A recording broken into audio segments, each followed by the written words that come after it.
Hello, my name is Tom Wilson. I'm the priest over at All Saints Episcopal Church, and this is the sermon that's going to be delivered on July 27th, 2014. It comes from the three lessons, Genesis 29, 15 through 28, which is the Jacob, Rachel, and Leah story, Romans 8, 26 through 39, and Matthew 13, 31 through 33, and then 44 and 52. This is the third part of the Jacob journey in the lectionary. So this is Jacob part 3, and I call it Love versus In Love. Here's what's happened so far with the Jacob story. Jacob is a manipulator, and he's swindled his brother Esau, pulled a fast one on Isaac, his father, and got his mother to help him in the whole fraudulent scheme. He is, as they say, a piece of work. But so far he's gotten away with it all, one step ahead of the punishment he so richly deserves. He fled out of the family home and was on his way to hide out with his mother's brother, Laban, until Esau's anger cooled down. Esau owns a herd of sheep and goats and is always on the move to find pasture land. So staying on the move seems like a good way for Jacob to hide. On his way to Laban's range or of pasture, Jacob spends the night and has an encounter with God. He doesn't know who God is, and God has to introduce God's self as the God of Jacob's father and grandfather. But Jacob realizes that this encounter can have serious consequences on his usual style of manipulation, and he decides to move on, hoping that he will not have to run into this God too often. He sets up a marker to flag the site, and he suggests that if, notice the limiting word, if God stands by me and protects me on this journey that I'm beginning, keeps me in food and clothing, and brings me back in one piece to my father's house, this God will be my God. This stone that I have set up as a memorial pillar will mark this as a place where God lives. And everything you give me, God, I'll return a tenth to you. Well, since Jacob has nothing, that seems a pretty safe promise to make.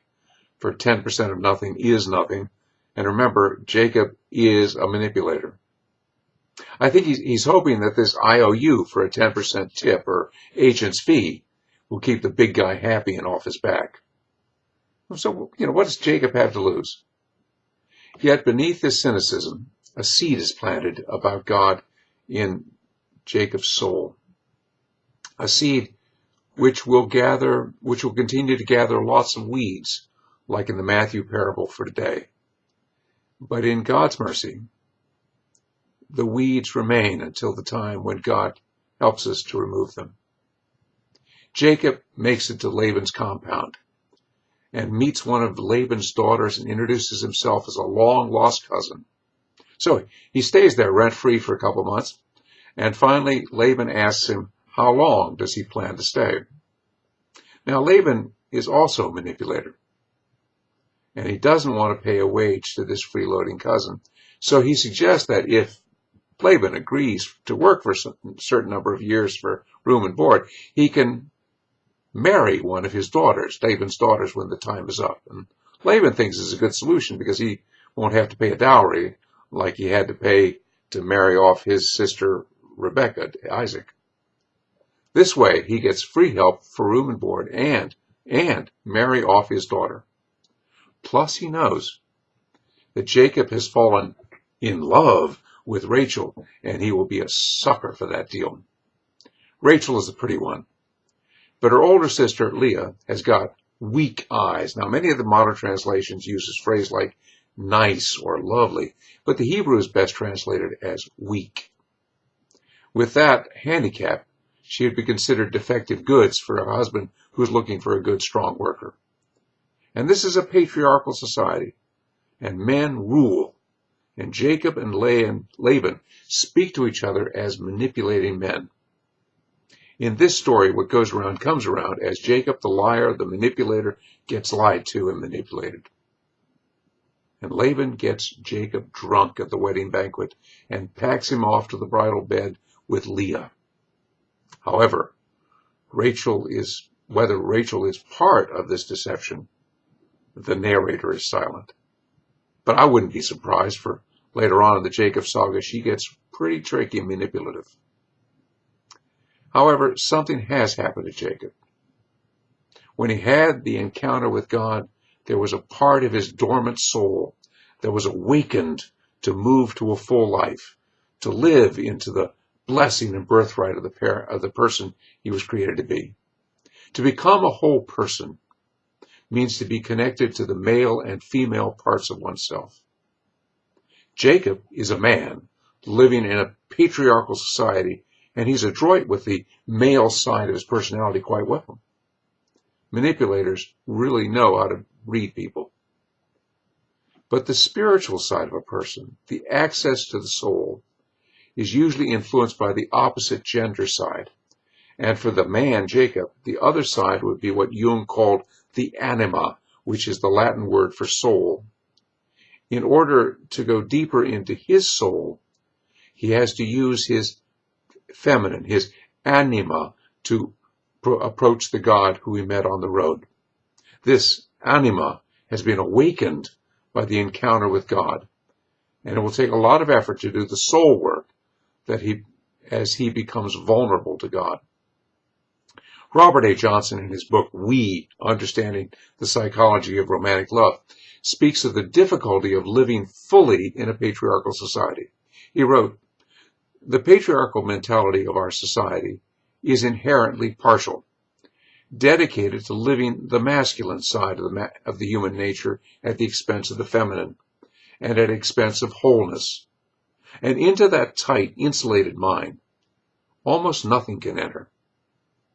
We are proof against the unconscious, against feeling, against the feminine, and against our own souls. The one place that we are vulnerable, the one place where our soul can break through our modern armor, is in our loves." But Jacob is in love, and in love is not love. In love is a psychological malady tied to a spiritual aspiration. The quest for wholeness is short-circuited when the anima is directed to another person, and that person is seen as the one who gives meaning to the person in love. Johnson quotes a Mexican love song, "Always you were the reason for my existence. To adore you for me was religion." And all of us know, poems and songs and plays and movies and lines which exclaim, "At last, sweet mystery of life, I've found you," or "You are my soulmate," and the like. Love is knowing the full person and wanting what is best for the other person. Now, to be in love is to project one's own needs and desires on the other and fixate on those projections. To be in love lasts as long as the projections keep coming, but begins to fall apart when we start noticing that the other is not always the perfect one, and the god or goddess begins to look incredibly human.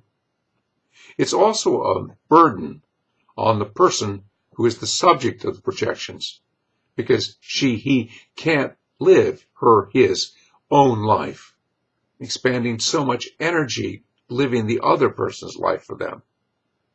It is exhausting meeting every fantasy when who we really are is ignored. When that unraveling of the illusion happens, the would-be lover has two choices. One, the lover shifts and finds another object on which to place her or his illusion, always in love, but never really finding the right one, the Juliet, worthy enough for this Romeo to suffer, die, and lose themselves in the Juliet de jour's arms. Never loving, but always being in love with being in love. This is what Jacob does for the next several chapters. He serially will go to bed with both of his wives and their maids. And I think he is in love every time. Then when he's disappointed in the level of perfection in one, he moves on to the other. This is just a guess on my part, but that's the way I used to operate as a serial in-lover, projecting all my needs to find myself in somebody else's eyes instead of doing the hard work of love myself.